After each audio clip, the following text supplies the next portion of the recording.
When you broadcast a Bitcoin transaction, you probably picture an encrypted, anonymous network humming in the background. The truth is stranger. Bitcoin Core, by default, gossips your transactions in plaintext, and your transaction might sit in a waiting room that looks completely different on every node in the world. Today, we lift the hood on Tor, Mempools, and Orphan pools. Let's start with what's actually traveling between nodes. Bitcoin's peer-to-peer protocol, the gossip layer connecting full nodes, sends messages in the clear. No encryption wraps the wire by default. An internet service provider, a network observer, or anyone sitting between two peers can see which node talks to which and watch transactions propagate. The content is public anyway, since transactions hit the blockchain. But the metadata, who broadcasts what and when, leaks freely. That's a privacy gap many users don't realize exists. Enter Tor, short for the onion router. Tor wraps your traffic in layered encryption and bounces it through 3 random relays before it reaches its destination. Each relay peels one layer like an onion and only knows the previous and the next hop.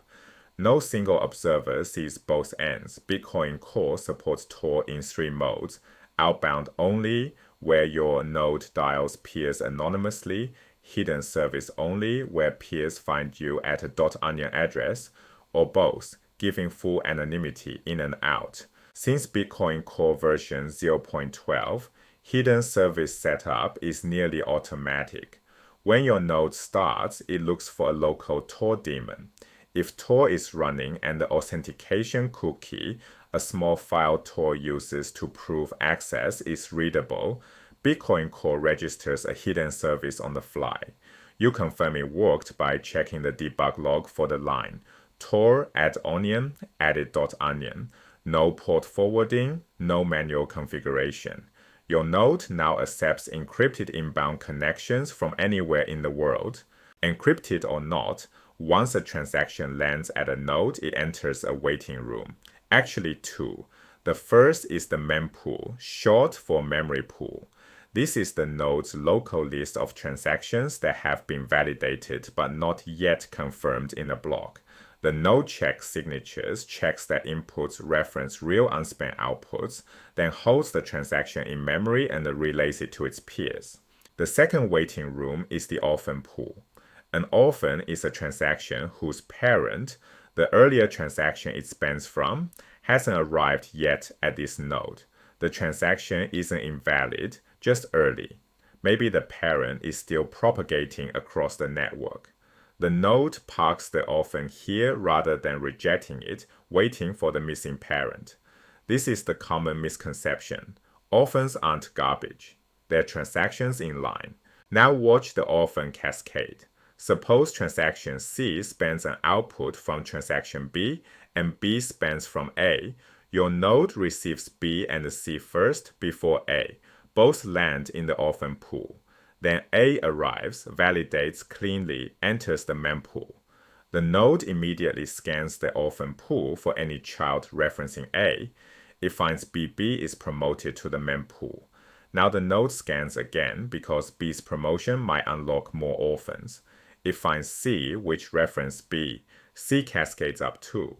The whole family is reunified in the mempool. Here's the second misconception to bust.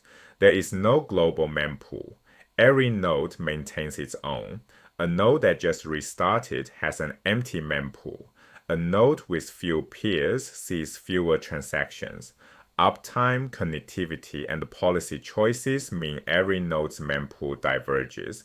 Contrast this with the UTXO set, the unspent transaction output database. The UTXO set holds every spendable output going back to the Genesis block. Millions of entries on disk and on only synced nodes. It's byte for byte identical. That's consensus. Notice the pattern. Pools are local opinions. The UTXO set is shared truth. Bitcoin layers are mutable, divergent, in-memory state. The mempools and orphan pools into an immutable, consensus-consistent state. The UTXO set anchored by the blockchain. Tor sits orthogonal to both, protecting the transport of information without changing the content of consensus. Privacy lives at the network layer. Consistency lives at the consensus layer. Knowing which is which separates trusting the network blindly from operating it knowingly.